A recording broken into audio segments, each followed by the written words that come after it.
Have you ever found yourself in a situation where your customer thinks a full truckload shipment should move as fast as Google Maps ETA shows? Or they're scratching their heads wondering, why can't a driver magically teleport and make delivery precisely when they originally requested? Well, I know what you're thinking. Hours of service regulations. I mean, you saw the title. Sounds about as exciting as watching paint dry. Well, I need you to hold on a second, because understanding these rules is like having the ultimate cheat code for the trucking industry. Trust me, it's a game changer for carriers, customers, and all you savvy brokers out there. So get ready. Let's hit the gas and embark on this epic journey through the Hours of Service rulebook.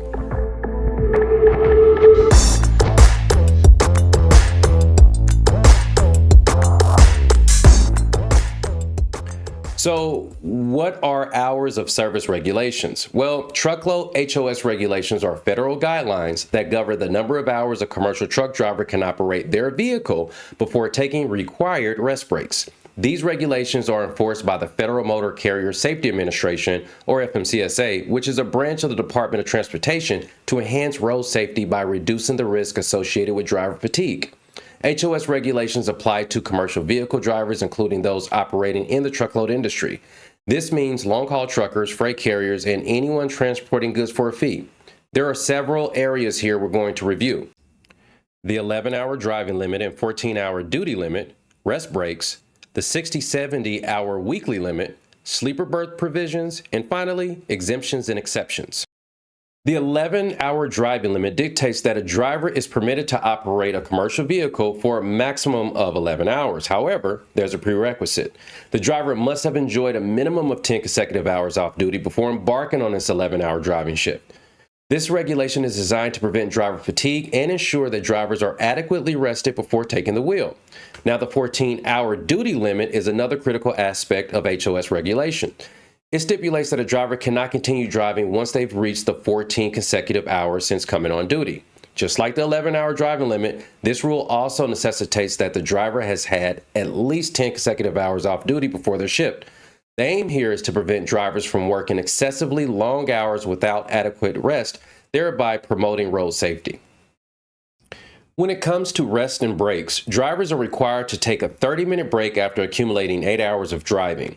This break can be satisfied by any non-driving period lasting 30 consecutive minutes. This includes activities such as being on duty and not driving, being off duty, in a sleeper berth, or any combination of these activities taken consecutively. The objective here is to provide drivers with essential opportunities for rest and relaxation during their workday, promoting alertness and safety. Now, with the 60-70 hour weekly limit, a driver is prohibited from driving after being on duty for 60 hours in a consecutive 7-day period or 70 hours in a consecutive 8-day period. To reset this limit, all a driver has to do is use the 34-hour restart period. There has always been some confusion with the sleeper berth provision when you read it the way it's written out loud. Now, what you have to understand is that the 14-hour rule can pose challenges for drivers, particularly when the time it takes to complete a route doesn't align with the operating hours of their destination. Imagine a driver embarking on their shift during the daytime. They follow their route diligently, but unforeseen circumstances such as traffic or unexpected delays cause them to arrive at their destination well into the evening. Now, unfortunately, upon arrival, they find that the loading dock has closed for the night. According to regulations, any time spent at the docking station counts towards the 14-hour on-duty window. This situation leaves the driver with limited options. They could either stop and wait until the dock reopens, which would consume valuable time, or they could utilize the split sleeper berth rule. Now, with this rule, truck drivers may take a period of at least 7 consecutive hours in the sleeper berth and a period of at least 2 consecutive hours off duty, provided that when the two periods are paired, they total at least 10 hours. Let's talk about exemptions and exceptions. These provisions are applied in specific circumstances, granting drivers certain allowances or relief from standard HOS rules. The first that we want to talk about is adverse driving conditions. With adverse driving conditions, drivers are permitted to extend both their 11 and 14-hour limit windows by up to 2 hours. These conditions could include severe weather, unexpected road closures, or unforeseen challenges. Now, the purpose of this exception is to ensure driver safety by allowing them flexibility during these situations while still adhering to overall HOS limits. Next, short haul exceptions. The short haul exception is an important exemption that applies to short haul drivers, agricultural transportation, and specific emergency scenarios. A driver is exempt from HOS requirements if they operate within 150 air mile radius of their normal work reporting location and they do not exceed a maximum duty period of 14 hours.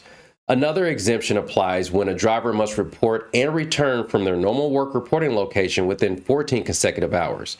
These exemptions and exceptions play a significant role in ensuring that HOS regulations remain flexible enough to accommodate various industry-specific needs and unforeseen circumstances.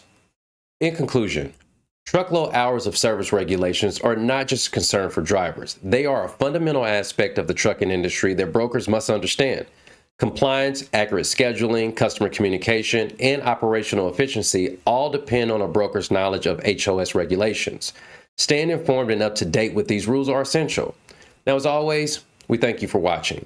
If you enjoyed this content and you haven't done so already, check out our last video where we go through customer and carrier qualification questions. Also, please like, comment, and subscribe, and we'll see you next time.